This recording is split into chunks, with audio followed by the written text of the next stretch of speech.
Os recomiendo que me escuchéis con atención. Hace ya mucho tiempo que ignoráis lo que sucede alrededor. No habéis visto que se acerca lo inevitable. La inevitabilidad de mis actos.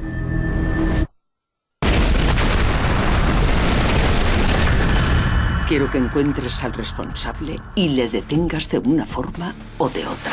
La misión de un hombre Y que mataría sin dudar a quien me ordenaras. es la guerra de otro. No van a parar.